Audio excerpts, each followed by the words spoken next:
दोस्तों, मेरा नाम अमित है और इस समय मेरी उम्र 23 साल की है। मेरी लंबाई 5 फुट 9 इंच की है और ये कहानी उस समय की है जब मैं कलकत्ता में रहा करता था। मैं वहाँ अपनी एक दूर के मामा-मामी के यहाँ रहकर पढ़ाई कर रहा था।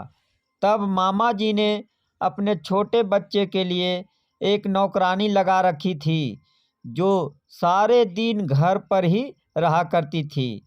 वह घर का सारा काम करती थी और साथ में बच्चे को भी संभालती थी। उसकी उम्र लगभग 21 साल थी और वह देखने में बहुत ही सुंदर थी। जब वह अपना काम खत्म करके टीवी देखती थी तो मैं उसको देखता रहता था। मेरी उससे बातचीत होती रहती थी।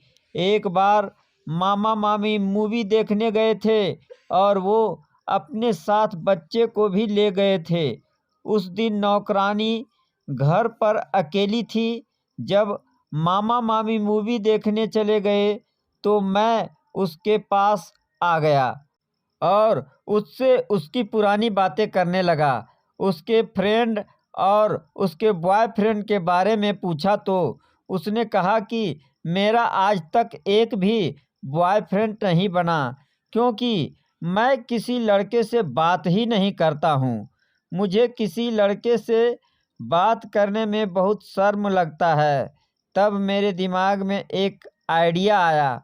वो हॉल में बैठकर टीवी देख रही थी तो मैं उसके पास जाकर सोफे पर बैठ गया।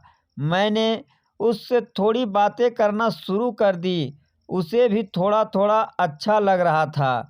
मैंने उससे कहा, तुम्हें फिल्म में सबसे अच्छा क्या देखना लगता है?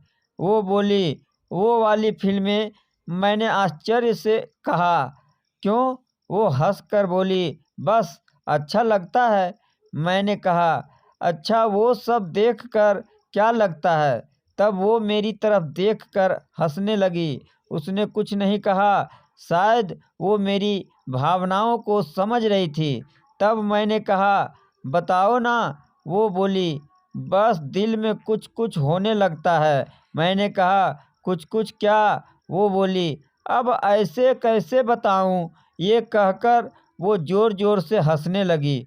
उसको मेरी बातें अच्छी लग रही थी। वो बस चुप थी। फिर मैंने उससे कहा, मैं तुम्हें एक अच्छी चीज़ दिखाता हूँ, अपनी आंखें बंद करो। उसने वैसे ही किया। फिर जब उसने आँख खोल कर देखा और वो एकदम से डर गई। वो बोली, यह क्या कर रहे हो आप? पर मुझे पता था कि उसको अच्छा लग रहा है।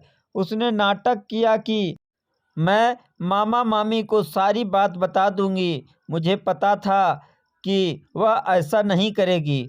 वह खाली मुझे डरा रही थी। मैंने उससे कहा, जिसको बताना है बता देना। जब से मैंने तुम्हें एक बार सुबह सुबह देखा था तब से ये सब करना चाहता था। पहले तो उसने यह बात सुनकर नखरा किया कि आपको मैं इतना अच्छा इंसान समझती थी, लेकिन आप इतने बुरे निकले। फिर वो धीरे धीरे शांत हो गई। उसको भी अच्छा लग रहा था। फिर उसने कहा, मैं भी तो चाहती हूँ, लेकिन मैं मामा मामी के सामने कह नहीं पाई। पर मेरी एक शर्त है कि उसके बदले में मुझे किसी बड़े से होटल में ले जाकर खिलाना पड़ेगा। मैं कभी बड़े होटल में नहीं गई। मैंने भी उसकी इस शर्त को सुनकर कहा, तू जो बोलेगी तुझे खिलाऊंगा। उसने कहा, घर का मेन गेट बंद कर लो और रूम में चलो। मैंने कहा, चिंता मत कर, मामा मामी शाम को आएंगे। वो बोली, तब भी दरवाज़ा तो बंद कर लो। फिर मैंने दरवाज़ा बंद किया और खुदाई वाला मैच चालू कर दिया। खुदाई के दौरान मालूम हुआ कि इस पिच पर कभी पानी ही नहीं पड़ा है, इसीलिए शुरू शुरू में पिच काफ़ी टाइट लग रही थी। फिर 2 बार पानी देने के बाद खेत में कुछ गीलापन आया। अब वह खेत फसल उगाने के काबिल हो गए थे, लेकिन मैं बीज नहीं बो पाया। और एक दिन मामी ने मुझे देख लिया और शर्म के मारे मैं एक पल भी वहाँ नहीं रुक सका और अपने घर के लिए रवाना हो गया। कहानी आपको कैसी लगी कमेंट के माध्यम से हमें ज़रूर बताएं और ऐसे ही कहानी सुनने के लिए हमारे चैनल को लाइक और सब्सक्राइब ज़रूर करें। धन्यवाद।